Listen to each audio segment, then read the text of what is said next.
اللہ اللہ اللہ اللہ۔ تو یہ انسان کا نفس ہے جو چاہتا ہے کہ میری تعریفیں ہوں اور مجھے پہچانا جائے اور میری تعریف کی جائے، اس لیے تعریف اچھی لگتی ہے، اور اگر ڈانٹ ڈپٹ کر دی جائے تو برا لگتا ہے۔ ہمارے ایک قریبی خادم ہیں، ایک دن میں نے انہیں کہہ دیا کہ آج کل آپ کے آثار لگ رہے ہیں کہ آپ کو ڈانٹ پڑنے والی ہے۔ بس اتنا کہنا تھا، جیسے چراغ بجھ جاتا ہے نا جی، ان کا چہرہ بجھ گیا، اور کئی دن اس کے اوپر اثرات رہے۔ یعنی ڈانٹ پڑنی تو دور کی بات تھی، ابھی تو صرف ان کو میں نے بتایا کہ بھئی آپ کے جو آثار ہیں نا وہ لگ رہے ہیں کہ آپ کو ڈانٹ پڑنے والی ہے، بس اتنا ہی۔ اصل میں ہم اس کے عادی ہی نہیں ہیں، ہم اچھا کمانے والے، اچھی تجارت کرنے والے لوگ ہیں، معاشرے میں عزت ہے، گھر میں عزت ہے، ہر کوئی تعریفیں کرتا ہے۔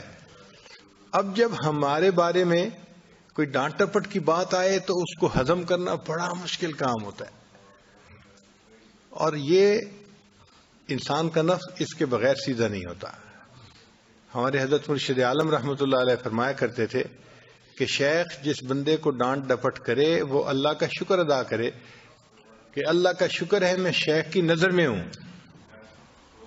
بھئی ان کو کیا پڑی ہے ڈانٹ ڈپٹ کرنے کی، وہ درگزر کر دیں، اگنور کر دیں، تو پھر نقصان کس کا ہوگا؟ سالک کا ہوگا۔ نبی علیہ السلام کی تربیت اللہ تعالیٰ نے فرمائی، اور صحابہ کی تربیت نبی علیہ السلام نے فرمائی۔ چنانچہ قرآن مجید میں کتنی مثالیں ہیں جہاں پہ اللہ تعالیٰ نبی علیہ السلام سے خطاب فرماتے ہیں تو لفظ استعمال فرماتے ہیں کیوں، لما کا لفظ استعمال ہوتا ہے۔ لما کا معنی ہوتا ہے کیوں، یعنی آپ کسی بندے کو کہہ رہے ہیں کہ ایکسپلین کرو ایسا کیوں ہوا، اسی کو تربیت کہتے ہیں۔ تو لما کا لفظ نبی علیہ السلام کے لیے بھی استعمال ہوا قرآن پاک میں، اور مومنین کے لیے بھی استعمال ہوا، مگر فرق یہ ہے کہ اللہ تعالیٰ جانتے تھے کہ میرے محبوب صلی اللہ علیہ وسلم کے دل میں اتنی خشیت ہے کہ اگر لما کا لفظ صرف استعمال کر دیا گیا تو شاید برداشت کرنا بھی مشکل ہو جائے گا۔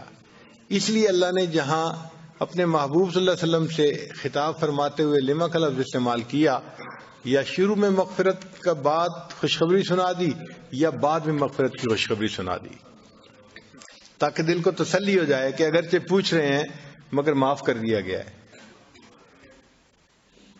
عفا اللہ عنک، اللہ آپ کو معاف کر دے، لما اذنت لہم، آپ نے ان کو کیوں اجازت دی؟ اب دیکھیں پوچھنا تو یہ تھا نا لما اذنت لہم، مگر اللہ نے رحمت فرما دی کہ پہلے مغفرت کی بشارت دے دی، عفا اللہ عنک لما اذنت لہم۔ کئی جگہوں پہ بعد میں جو ہے وہ مغفرت کی بشارت، یا ایھا النبی لما تحرم ما احل اللہ لک، اے نبی علیہ السلام آپ نے اس چیز کو کیوں حرام کیا جس کو اللہ نے حلال کیا؟ لما تحرم ما احل اللہ لک تبتغی مرضات ازواجک، کیا آپ نے بیویوں کی مرضی جو ہے اس پر عمل کرنا چاہتے ہیں؟ واللہ غفور الرحیم، ہاں اللہ غفور الرحیم ہے۔ تو یا شروع میں مغفرت یا بعد میں مغفرت، مگر لما کا لفظ استعمال ضرور فرمایا۔ تو یہ اللہ تعالیٰ نے تربیت فرمائی اپنے پیارے حبیب صلی اللہ علیہ وسلم کی، اور پھر نبی علیہ السلام نے صحابہ کی تربیت فرمائی۔ چنانچہ نبی علیہ السلام صحابہ کو روک ٹوک فرمایا کرتے تھے۔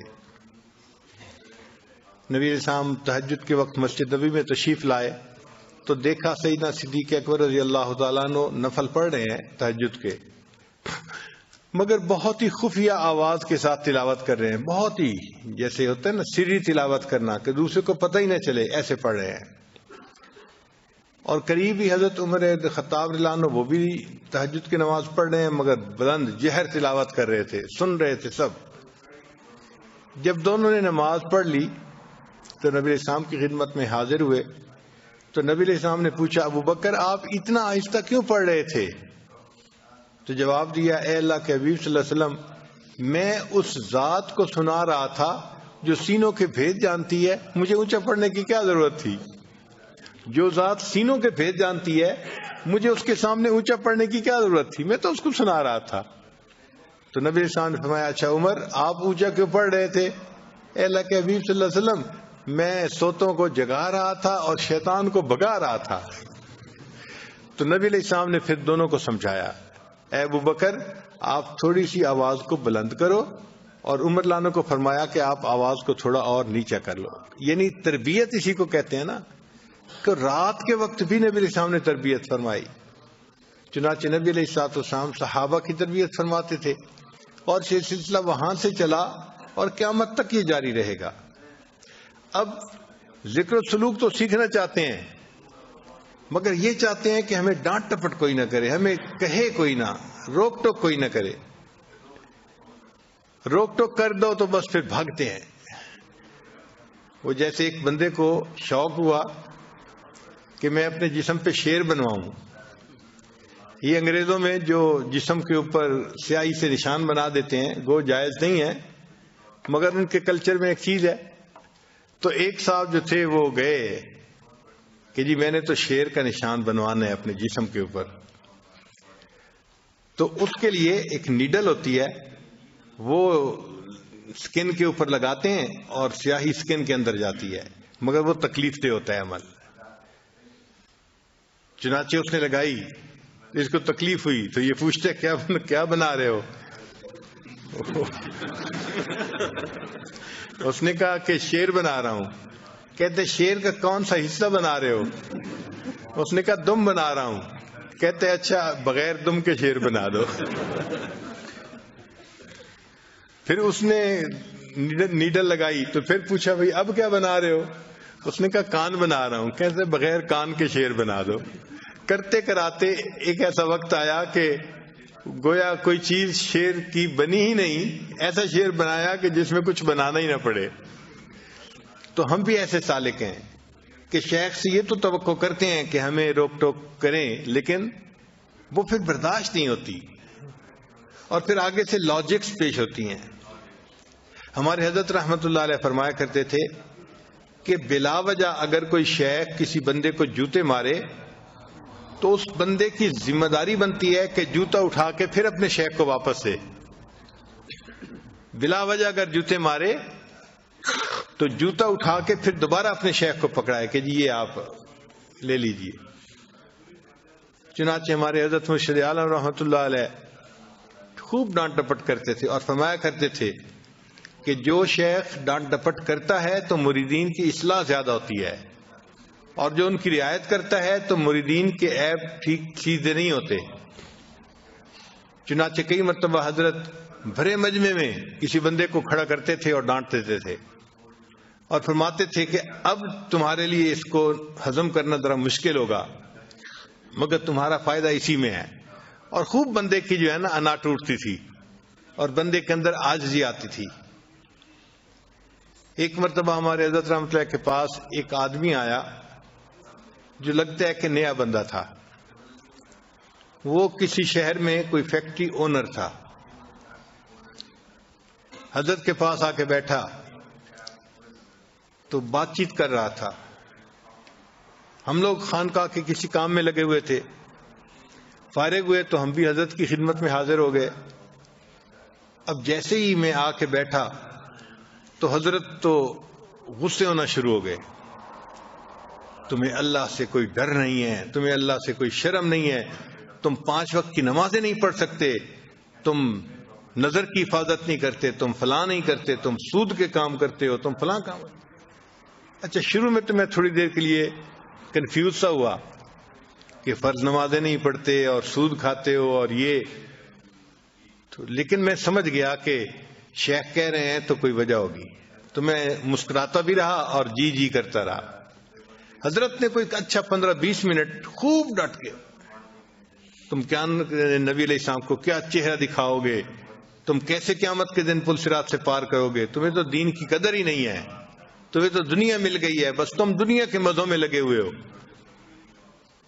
خیر جب 15 منٹ کے بعد یہ عنایت حضرت کی ختم ہوئی تو میں تو بیٹھا رہا، مگر وہ بندہ جو تھا وہ کہنے لگا جی کہ مجھے دیر ہو رہی ہے، مجھے اجازت دیں، مجھے جانا ہے۔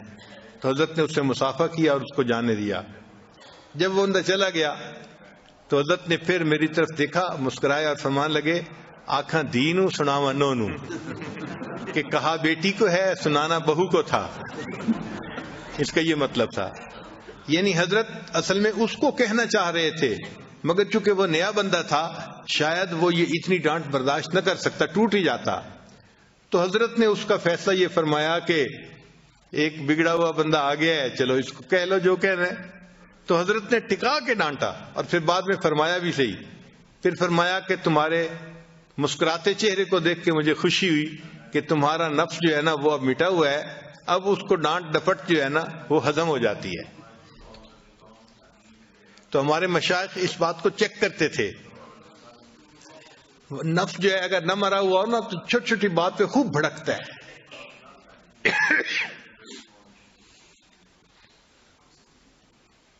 حضرت حاجی امداد اللہ مہاجر مکی رحمۃ اللہ علیہ ایک مرتبہ کسی صاحب کے ہاں دعوت پر تشریف لے گئے.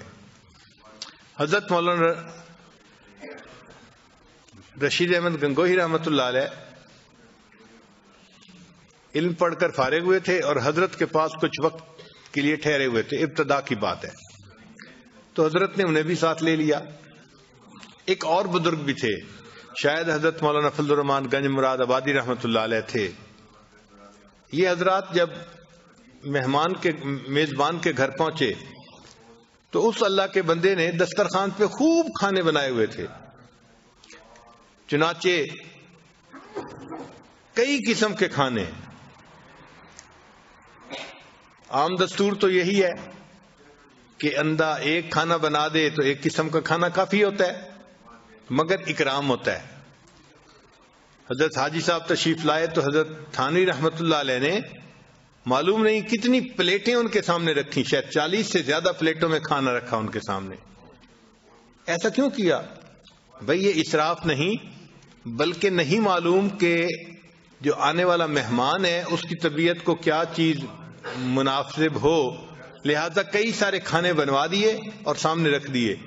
جو ان کو پسند آئے گا وہ کھانا کھا لیں گے, جو بچ جائے گا تو میزبان کی عید ہو جائے گی. تو اس نیت سے متعدد کھانے بنا دیے جاتے ہیں اور یہ شرعاً جائز ہیں. ہم ایک دفعہ حضرت مولانا کلیم اللہ شاہ صاحب رحمۃ اللہ علیہ تھے مسکین پر شریف کے, تو ان کے ساتھ گئے کسی جگہ. اس بندے نے بڑی دعوت کے لیے حضرت کو مجبور کیا تو چلے گئے. اللہ کی شان کے اس بندے نے ساگ بنایا ہوا تھا. اب ساگ اس نے بنایا ہوا تھا اور ڈاکٹر کہتے ہیں کہ ساگ کے اندر یورک ایسڈ ہوتا ہے تو جوڑوں کی درد کے لیے ٹھیک نہیں ہے, اور حضرت کو جوڑوں کا درد ان دنوں خوب زیادہ تھا. چنانچہ انہوں نے کھانا کھایا ہی نہیں اور اسی طرح خالی پیٹ ہی دسترخوان سے اٹھ گئے. پھر بعد میں میں نے پوچھا کہ حضرت آج تو آپ نے کچھ بھی نہیں کھایا. تو فرمایا کہ دیکھو بھائی, میزبان کی اتنی حیثیت تھی, اس نے ساگ بنایا تھا, میں کھا لیتا مگر مجھے ڈاکٹر نے منع کیا ہوا ہے تو میں کیا کرتا.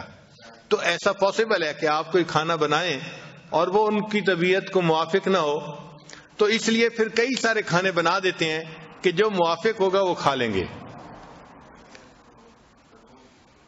ہمیں ایک مرتبہ اس بات پر عمل کرنے کا بڑا فائدہ ہوا. گرمی کا موسم تھا اور اچانک حضرت بغیر اطلاع کے تشریف لے آئے اس عاجز کے ہاں. ہماری تو عید ہو گئی کہ حضرت تشریف لے آئے. تو میں نے گھر والوں کو کہا کہ جلدی سے پانی بھی دے دیں ٹھنڈا, اور اس کے ساتھ کوئی شربت ہے تو وہ بھی بنا دیں, گرمی کا موسم ہے. تو گھر والوں نے مجھے کہا کہ حضرت کو تو شوگر ہے. میں نے کہا شوگر ہو صحیح, لیکن آپ بنا دیں, میں حضرت کے سامنے جا کے رکھ دوں گا. اللہ کی شان, انہوں نے پانی بھی ٹھنڈا برف والا دے دیا اور بادام کا شربت بھی بنا دیا اور ساتھ کوئی ملک شیک بھی بنا دیا.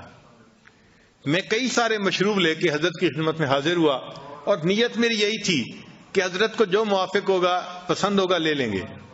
ہم ایکسپیکٹ نہیں کر سکتے تھے. جیسے ہی حضرت نے مشروبات دیکھے, حضرت نے بادام کا شربت کا گلاس لیا اور اس کے پیا, اور مجھے کہنے لگے کہ ایک گلاس اور لے آؤ. میں ایک گلاس اور لے آیا. پھر بعد میں فرمانے لگے کہ جب میں تمہارے گھر کے قریب پہنچ رہا تھا تو میری شوگر بہت لو ہو رہی تھی اور میرا دل چاہتا تھا کہ مجھے کوئی میٹھی چیز کھلائے، لیکن میں کسی کو کچھ کہہ نہیں سکتا تھا، تو اللہ نے تمہارے دل میں بات ڈالی کہ تم میرے لیے میٹھی چیز لے کے آئے، ورنہ عام طور پہ میٹھی چیز لوگ پیش نہیں کرتے۔ تو حضرت نے 2 گلاس جو ہے بادام کا شربت پیا، تب شوگر صحیح ہوئی، اور حضرت کو جو بہت پسینے آ رہے تھے نا وہ تب ختم ہوئے۔ تو کئی مرتبہ ایسا ہوتا ہے کہ مہمان کو کیا چیز موافق ہے، پسند ہے، میزبان کو پتہ نہیں ہوتا، تو اس نیت سے پھر زیادہ کھانے بنا دیے جاتے ہیں۔ خیر، اس میں میزبان نے بھی ایسے ہی کیا تھا کہ حضرت حاجی امداد اللہ مہاجر مکی رحمۃ اللہ علیہ کے لیے خوب دسترخوان پہ بہت سارے کھانے بنا دیے تھے، گوشت بھی بنا دیا، پلاؤ بھی بنا دیا، دال بھی بنا دی، سبزی بھی بنا دی، کئی ساری چیزیں بنا دی۔ جب وہاں جا کر بیٹھے تو حضرت حاجی صاحب نے ایک خالی پلیٹ اٹھائی اور اس کے اندر تھوڑی سی دال ڈالی اور 2 چپاتیاں اٹھا کے حضرت گنگوہی کو دیں اور فرمایا کہ آپ دسترخوان کے کونے پہ بیٹھ کے کھا لیجئے۔ اب حضرت گنگوہی رحمۃ اللہ علیہ دسترخوان کے کونے پر بیٹھ کے دال روٹی کھا رہے ہیں۔ کوئی ہمارے جیسا بندہ ہوتا تو ہم دل میں سوچتے ہمارے حضرت کو تو مساوات آتی ہی نہیں ہے، لیکن ہمیں کیا پتا تھا کہ یہ امتحان ہے، اور اس میں فعل الحکیم لا یخلو عن الحکمہ، حکیم دانا کا کام دانائی سے خالی نہیں ہوتا۔ چنانچہ حضرت گنگوہی رحمۃ اللہ علیہ وہ دال کھاتے رہے، اور ادھر یہ دونوں حضرات جو تھے ماشاءاللہ جو طبیعت کو پسند آیا مرغا جرگا،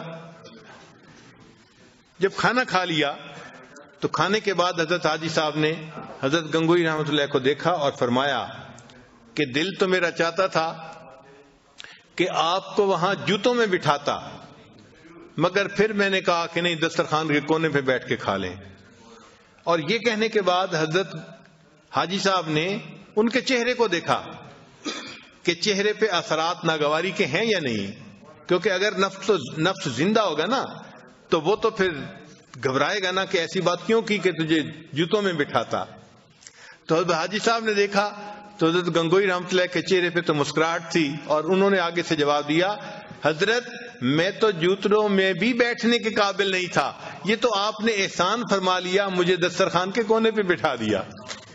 تو حضرت حاجی صاحب نے جب یہ جواب سنا تو فرمایا الحمدللہ، مقصد یہ تھا کہ نفس مر گیا ہے، اور اس ناگوار فکرے کو سن کے بھی نفس بھڑکا نہیں ہے۔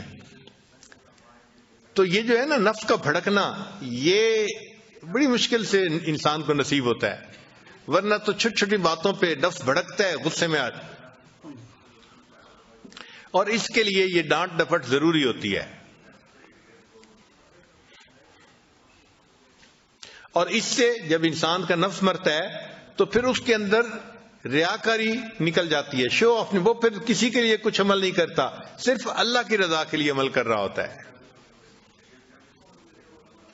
جس بندے نے کوئی عمل ریا کے بغیر کیا، دکھاوے کے بغیر کیا، وہ عمل اس کے لیے جنت میں جانے کا سبب بنے گا۔ ہم نے دیکھا ہے کہ ڈائمنڈ جو ہوتے ہیں نا، ان کی قیمتیں ویری کرتی ہیں۔ کچھ ڈائمنڈ جن کے اندر فالٹ ہوتا ہے، کوئی نشان ہوتا ہے کسی قسم کا، تو ان کی قیمتیں بہت تھوڑی ہوتی ہیں، اور ایک ڈائمنڈ کو کہتے ہیں فلالیس ڈائمنڈ، اس میں کوئی فلا نہیں ہوتا، وہ بالکل شفاف چیز ہوتی ہے، اس کی قیمت بہت زیادہ ہوتی ہے۔ تو ڈائمنڈ کے کاروبار والے لوگ کہتے ہیں کہ فلالیس ڈائمنڈ کی قیمت کوئی متعین نہیں کر سکتا، کچھ بھی ہو سکتی ہے۔ چنانچہ وہی ڈائمنڈ آپ کو $5,000 کا بھی مل جائے گا، اور اگر وہ فلالیس ہے تو وہی $50,000 کا بھی مل جائے گا۔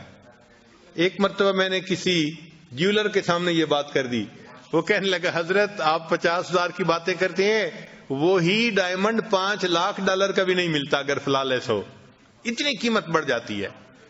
تو بھائی دنیا میں اگر ایک فلالیس ڈائمنڈ ہے اور اس کی قیمت 5,000 سے $5,00,000 چلی جاتی ہے، تو اللہ تعالیٰ کے ہاں بھی یہی دستور ہے کہ جو عمل فلالیس ہوتا ہے اس میں کوئی دکھاوا نہیں ہوتا، تو اللہ کے ہاں بھی اس کی قیمت بہت زیادہ ہو جاتی ہے، اللہ تعالیٰ بھی اس کا بہت زیادہ اجر عطا فرما دیتے ہیں۔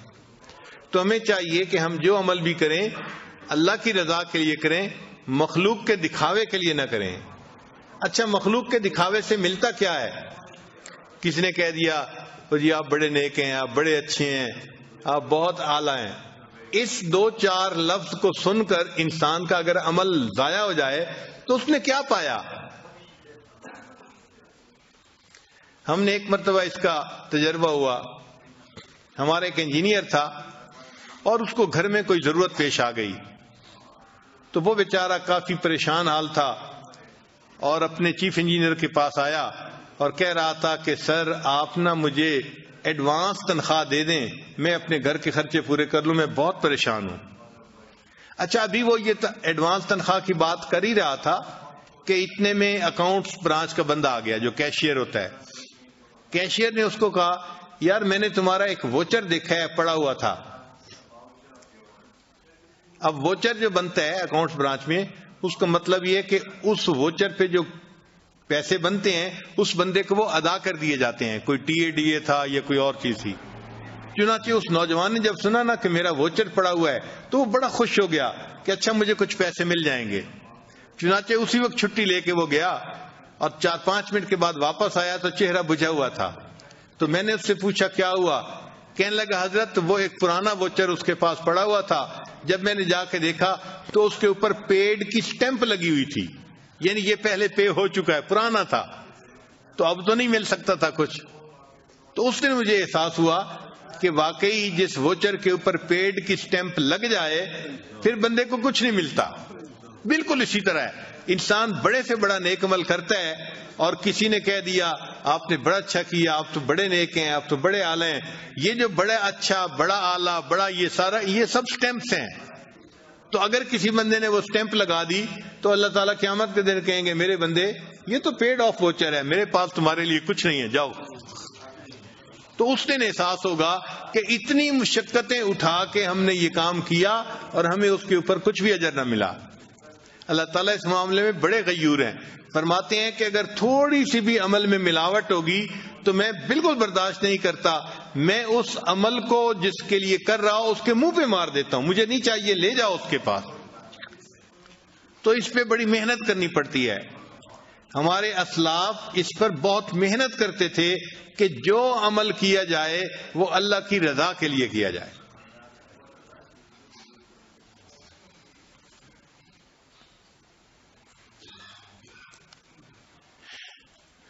چنانچہ ایک مرتبہ مسلمانوں کو اللہ نے فتح عطا فرما دی۔ جو مسلمانوں کا امیر تھا تو اس نے اعلان کیا کہ بھئی جس کے پاس جو مال غنیمت آیا ہے وہ سب اکٹھا کر دو۔ چنانچہ سب لوگ مال غنیمت لے آئے اور انہوں نے آ کے اکٹھا کر دیا۔ اب کسی کے ہاتھ میں کچھ آیا، کسی کے ہاتھ میں کچھ آیا۔ ایک عام سا سپاہی تھا جس کے کپڑے بھی پھٹے ہوئے تھے، بوسیدہ سے تھے، وہ آیا اور اس نے ایک رومال کے اندر کوئی چیز لپیٹی ہوئی تھی۔ تو لوگ حیران کہ بھئی یہ مجاہد کیا ہے، کیا لایا ہے؟ اس نے آ کے جب رومال کھولا تو رومال کے اندر دشمن کا جو بادشاہ تھا نا اس کا تاج تھا۔ اس مجاہد نے دشمن کے بادشاہ کو قتل کیا تھا اور اس کا تاج اس کے ہاتھ میں آیا تھا اور اس کا پتہ پوری فوج میں کسی کو بھی نہیں تھا۔ اب جب وہ تاج دیکھا اس کے اندر تو کتنے قیمتی ہیرے جواہرات تھے، تو اس کو دیکھ کے امیر لشکر بھی سوچنے لگا کہ اگر یہ بندہ کسی کو نہ بتاتا کہ میرے پاس بادشاہ کا تاج ہے تو ان ہیروں کو بیچ کے اس کی تو پوری زندگی کا خرچہ گزر سکتا تھا، مگر اس نے لا کے وہ تاج رکھ دیا۔ تو امیر لشکر بڑا متاثر ہوا اور امیر لشکر نے اس سے پوچھا کیا آپ مجھے اپنا نام بتا سکتے ہیں؟ تو جب اس نے کہا نا کیا مجھے آپ اپنا نام بتا سکتے ہیں، تو وہ جو مجاہد تھا اس نے اپنی پیٹھ امیر کی طرف کر لی، یعنی رخ دوسری طرف کر لیا، جیسے کوئی جانے والا جاتا ہے، رخ دوسری طرف کر لیا اور 2-4 قدم اٹھائے اور یہ جواب دیا جس اللہ کو راضی کرنے کے لیے میں نے یہ کام کیا ہے وہ میرا بھی نام جانتا ہے، میرے باپ کا بھی نام جانتا ہے۔ اس طرح خالص اللہ کے لیے عمل کرتے تھے، اللہ کو راضی کرنے کے لیے۔ اس نے امیر لشکر کو نام بتانا بھی اپنا پسند نہیں کیا۔ تو ہم اس پر محنت کریں، انشاءاللہ اللہ تعالی ہم پر رحمت فرمائیں گے۔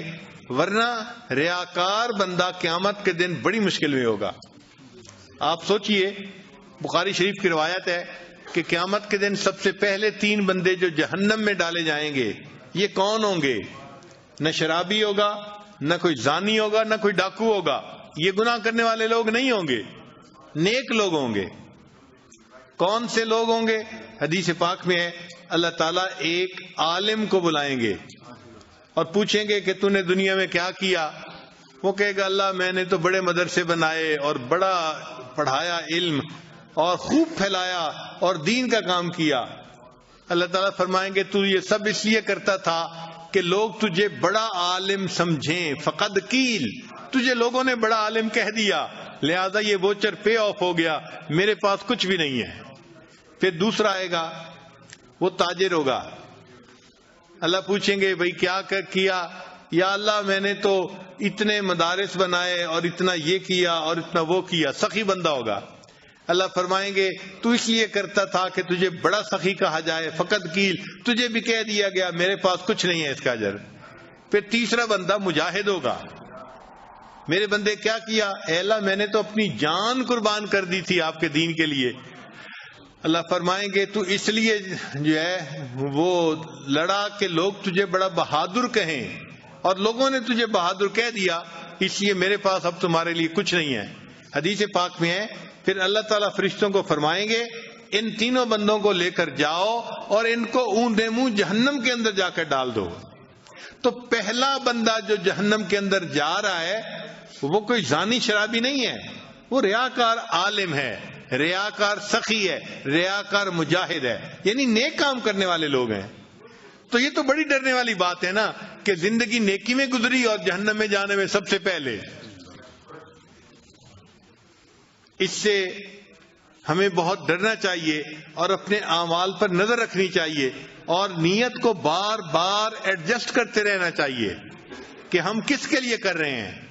ہمیں جو کام کرنا ہے اللہ کے لیے یہ کام کرنا ہے، ہر کام اللہ کے لیے کرنا ہے. اللہ تعالیٰ ہمیں اخلاص والی نعمت عطا فرما دے. خالص چیز کی دنیا میں بھی قیمت زیادہ ہوتی ہے. آپ مارکیٹ میں جائیں نا، کسی کو کہیں جی مجھے خالص چیز چاہیے، وہ قیمت زیادہ مانگے گا. تو بھئی خالص چیز کی دنیا میں بھی قیمت زیادہ ہے اور خالص عمل کی اللہ کے ہاں بھی قیمت زیادہ ہے. اللہ تعالیٰ بھی اس پر خوب انسان کو اجر عطا فرماتے ہیں. اللہ تعالیٰ ہمیں اخلاص والی زندگی گزارنے کی توفیق عطا فرمائے. وآخر دعوانا ان الحمد للہ رب العالمین. تھوڑی دیر کے لیے مراقبہ کر لیجیے.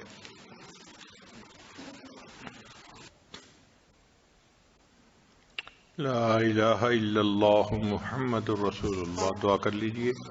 سبحان ربی العلی الوہاب. اللہم صلی علی سیدنا محمد وعلی آل سیدنا محمد وبارک وسلم. اے رب کریم، ہم آپ کے عاجز مسکین بندے ہیں، ہمارے گناہوں کو معاف فرما، خطاؤں سے درگزر فرما، عیبوں کی پردہ پوشی فرما.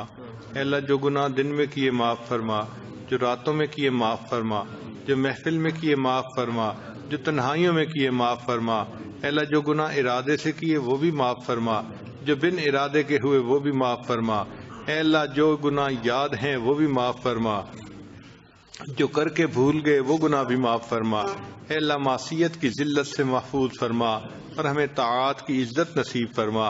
اے اللہ ہم جو نیک کام کرتے ہیں وہ بھی کسی اچھی کوالٹی کا نہیں. اے اللہ ہم پر رحمت کی نظر فرما دیجئے. اے اللہ ہمارے ٹوٹے پھوٹے عملوں کو قبول کر لیجئے. رب کریم ہم پر رحمت کی نظر فرما، ہمارے ان اعمال کو شرف قبولیت عطا فرما. اے رب کریم ہمیں اخلاص والی زندگی نصیب فرما. اے اللہ اخلاص والی زندگی گزارنے کی توفیق عطا فرما. اے رب کریم ہماری اصلاح فرما، ہمیں نفس اور شیطان کے مکر و فریب سے محفوظ فرما. ربنا تقبل منا انک انت السمیع العلیم تب علینا انک انت التواب الرحیم.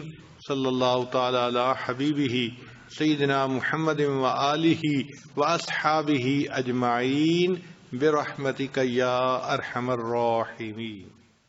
لا الہ الا اللہ، لا الہ الا اللہ، لا الہ الا اللہ، لا الہ الا اللہ، لا الہ الا اللہ، لا الہ الا